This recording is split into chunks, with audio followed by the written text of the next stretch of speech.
Top of the day. I have been wanting to do a video like this for some time. Finally got around to doing it this video. Hope you stick around for start to finish. November the 10th, many associate that with Veterans Day. All those who have served in the armed forces, thank you so much. But November 10th is a special day, one of the most celebrated birthdays throughout the world, from what I've heard in the past. And that's the Marine Corps birthday. 10 November 1775, Congress seen a need to have soldiers of the sea to defend our nation as we were first getting underway. So that's how the Marine Corps came into being. Many of y'all know that I'm a retired Marine, so that's what I'm going to be talking about today. So let me go ahead, get started, wet my face, lather up.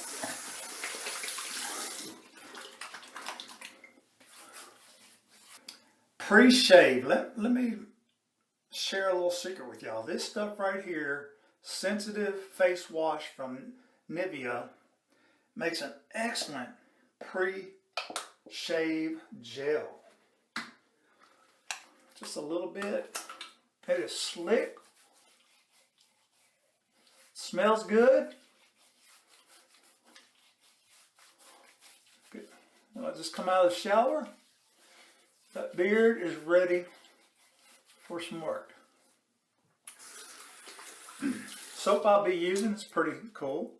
It's by Vanulay Soaps, a woman by the name of Monica Gillum. I met her at a North Carolina shave meet back this past summer. I look forward to the next one. And I seen it online and I had to get me a tub of it myself, which is the first time actually it's the second time I've used it. Has a nice scent to it.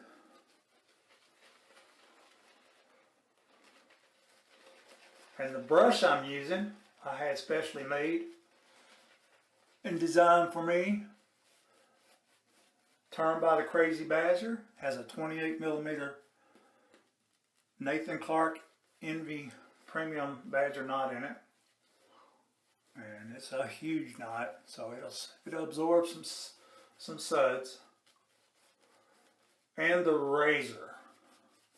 The razor is made by Claws out of Fremont, Ohio. Back in the probably later 30s to early 40s, and it was standard issue for Marines during the period of the end of World War I to the beginning of World War II. Has a round tip, which is easier for the Marines, maybe who had not experienced shaving with a straight razor. Less prone to nicks and cuts with a round tip. 6/8 full hollow, excellent razor. So, with that being said, I'm lathered up. Let's go ahead and get started.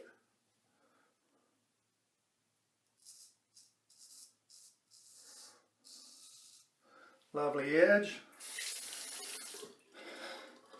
Not telling anyone.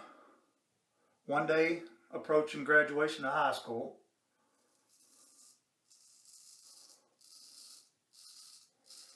In June of 1984, I went down to the recruiting station and I kind of felt out a couple of the branches of the service, but the Marine Corps won me over, and I ended up enlisted in the Marine Corps, uncertain where I was going in life. I know I needed the discipline. So what better branch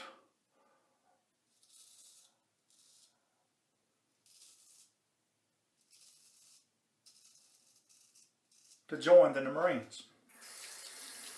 Shortly after enlisting, it wasn't long, I found myself on the yellow footprints of August 15th, 1984, blazing summer heat down at Parris Island, South Carolina, the land that God forgot.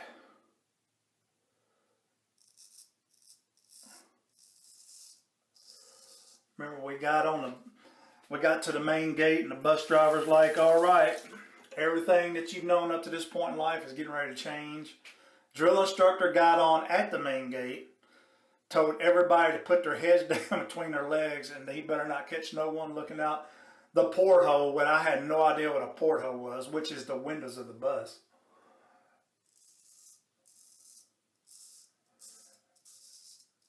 It seemed like we turned and drove forever, only to arrive at what is known as receiving.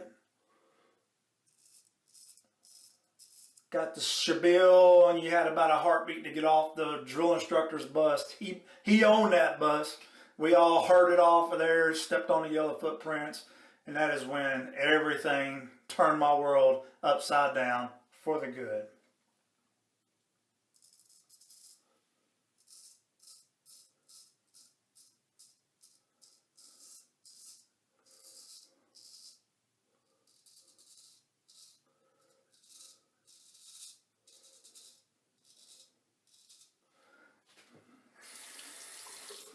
November the 8th, 1984, I graduated boot camp, had orders to Camp Lejeune, North Carolina, while on boot camp leave at home. 2 days later, you guessed it, November the 10th, I said I do and made a commitment to my wife, high school sweetheart at the time, and this November the 10th, we've been married 33 years.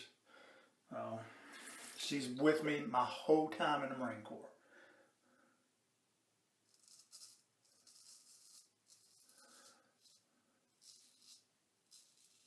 First duty station, Camp Lejeune, North Carolina, which ended up being pretty much where I was based out of my whole career.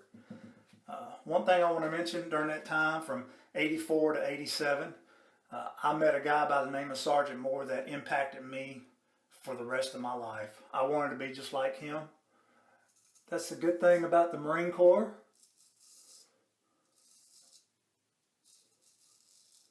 Is you meet so many people, and some of them make an everlasting impression on you. And this was Spencer Moore from Richmond, Virginia.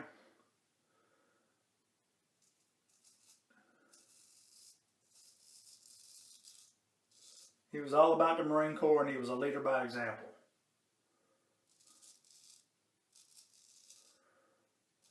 I ended up tailoring a lot of my leadership style and credit a lot of my success and achievements to this individual. But I was there up until 1987, and I got my first set of orders overseas. It's a good first pass to Okinawa, Japan. And man, when I arrived in Okinawa, Japan, I thought, man, this is really cool. Only in the Marine Corps would a boy from Western Kentucky be clear on the other side of the world. One thing that really stood out, in the beginning, I bet I stepped out in front of vehicles 2 or 3 times, almost getting hit.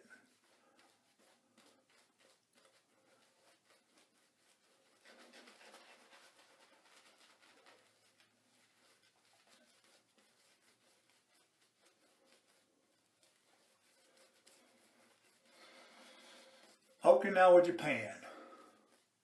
Okinawa, for us Marines, we know, the bloodiest battle fought during World War II. World War II had been underway, and when it was at Okinawa during the island hopping campaigns for the Marines out in the Pacific, we finally took the island, which gave us an air base to land our bombers, allowing us to fuel and reach the mainland, which eventually ended World War II.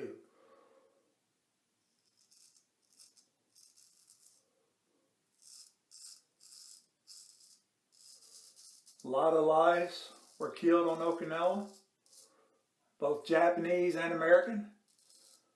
It's pretty unique. When you get on Okinawa and you learn about the battle, we landed and met no resistance. We knew the Japanese were there, but they kind of stayed tucked away. We went north of the island as we made our amphibious assault, and we didn't encounter hardly any Japanese. The Army was down south. They encountered the Japanese. We got word. We got back on ships, went around to the Pacific side of the island, and approached the Japanese that were dug in on a ridge line between Camp Kinser now all the way down to Naha. And that was a hard-fought battle. Eventually, the Japanese realized they weren't able to handle the Marine Corps. So instead of surrendering, they requested a period of time. We pushed them all the way down to the southern tip of the island, which is known as Peace Park today. There's cliffs there. The Japanese requested some time, and instead of surrendering, they committed suicide, which is known as Suicide Cliffs in Okinawa. They would put a Japanese soldier on the edge of the cliff. Someone behind them would rip their intestines open with a samurai sword, and then they would push them off the cliff. They said that Marines even gave them grenades, and every time a grenade went off, killing themselves, the Marines would rant and rave. I don't know how true that is. Got me a good little nick right there.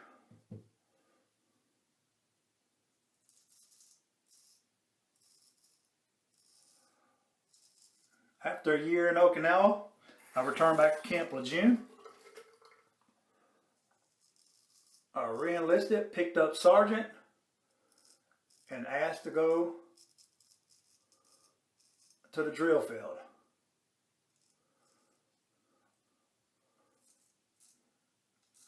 I graduated in November of '89, which physical year for the military, that was the start of '90.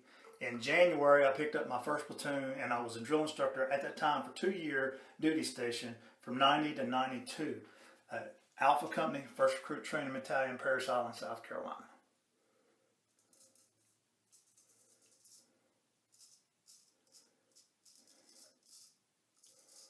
Very rewarding job. Took some used to getting to.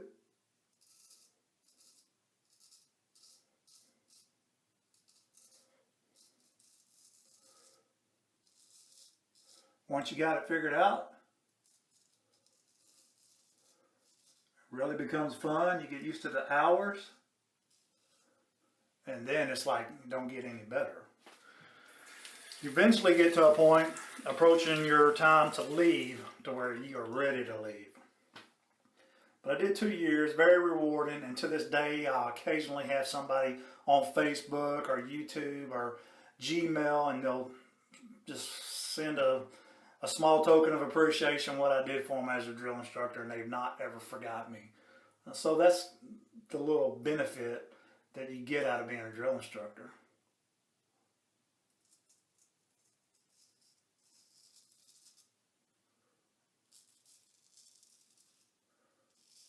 I left the drill field in '92. I returned back to Okinawa for 1 year by myself, leaving my family behind. And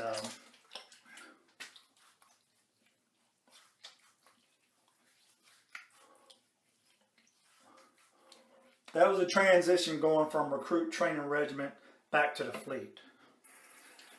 It really, really was.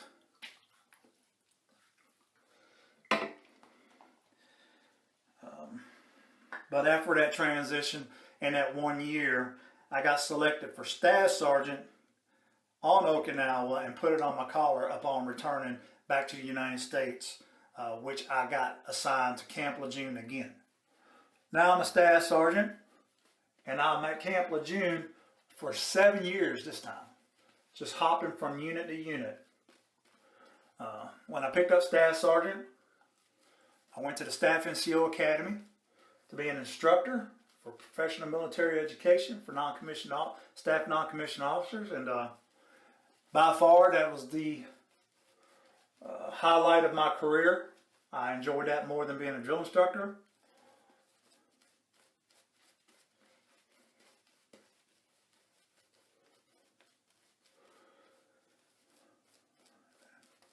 Did that for 3 years.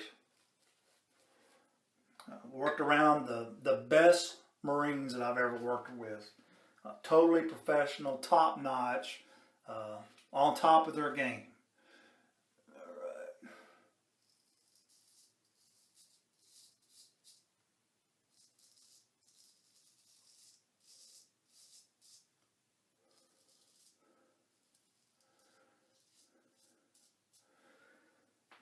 After the academy, I ended up going to 2nd Tank Battalion, picked up Gunnery Sergeant, which is E7. And for a short period, went over to Camp Johnson to be an instructor, which is Montford Point, back during early World War II when the Marine Corps was segregated. That's where the Black Marines trained. It is now a school, Lieutenant Command of Camp Lejeune. And over 1 year, I received orders back to Okinawa, this time for 3 years.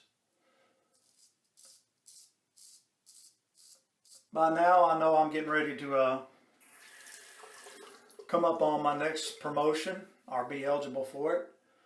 I got off the airplane with my family in Okinawa, and I was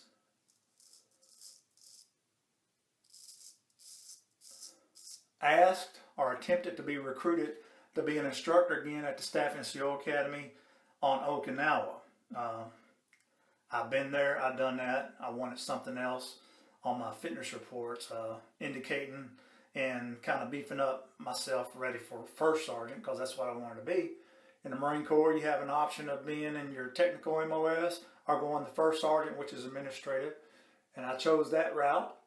So I was a company gunnery sergeant, which is administrative matters for personnel. We had over 800 Marines in our company. With that being said, I stayed busy.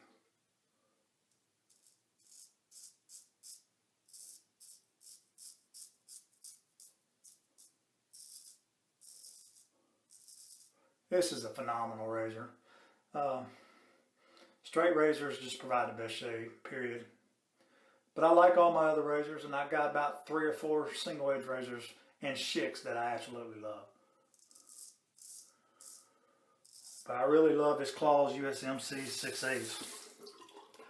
Well, I did the company gunny, and then I was range safety officer up at Camp Swab for the rifle range.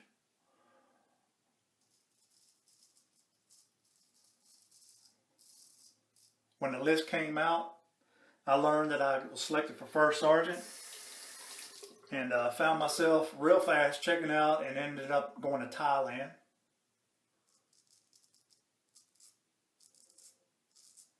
Don't care to go back to that place.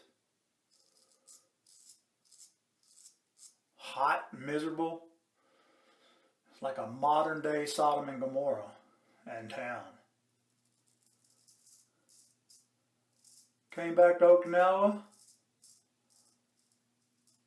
Was the First Sergeant for a little over a year with TSB Support Company. Went to Korea.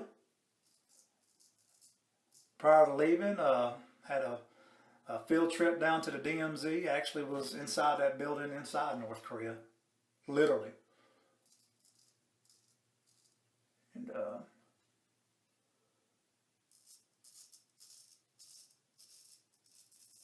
ended up coming back. Now my 3 years is up, and had orders to return back to Camp Lejeune. You guessed it. I love Camp Lejeune, and I've never been on the West Coast. Maybe if there's something that I could have did different in my career, would have been doing a hitch on the West Coast just for that experience. I did get to meet a lot of West Coast Marines the 3 times I was in Okinawa. Marines are Marines, but there's a little bit of difference in the way that they handle business.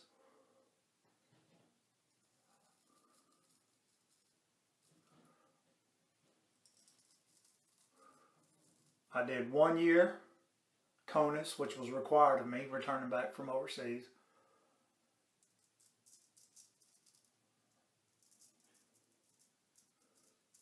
And I ended up retiring a First Sergeant after 21 years. Went to the inactive reserves, and then was overall retired 9 years later for my 30-year mark. So that's my career.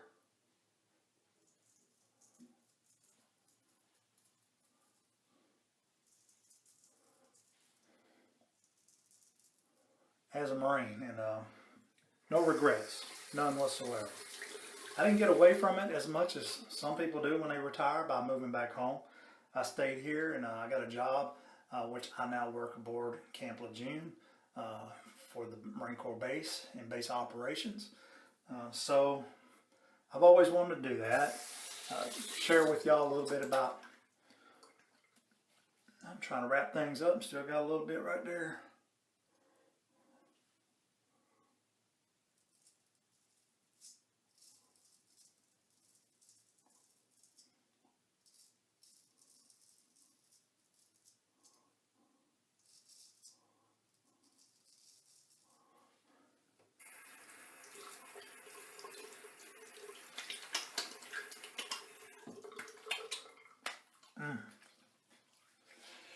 Nice shave. There's only one way to wrap up this shave. All the Marine Corps we've been talking about, and I believe they've got a contract with the Marine Corps. As a recruit and a drill instructor, you see aqua velva. We put it in a 2-gallon glass jug, throw a bunch of cotton balls in there, and squirt these bottles in there, add a little bit of alcohol, and it's known as the mud jug.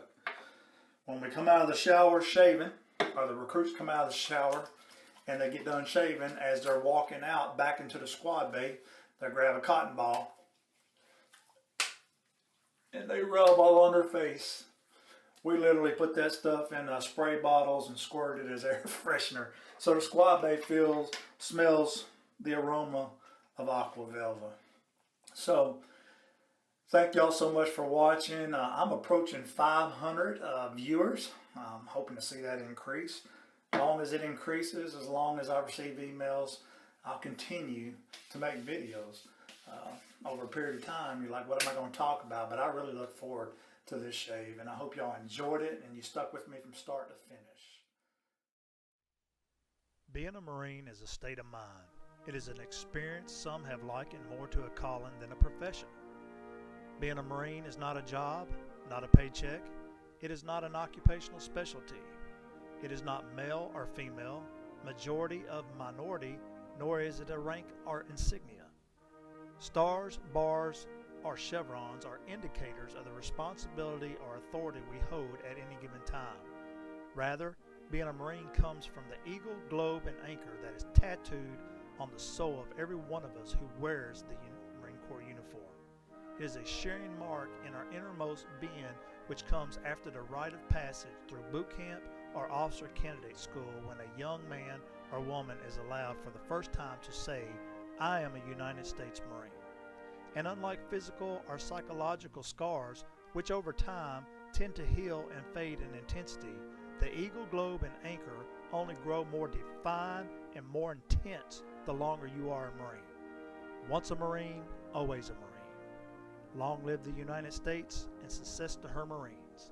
Happy 240th birthday, Marine.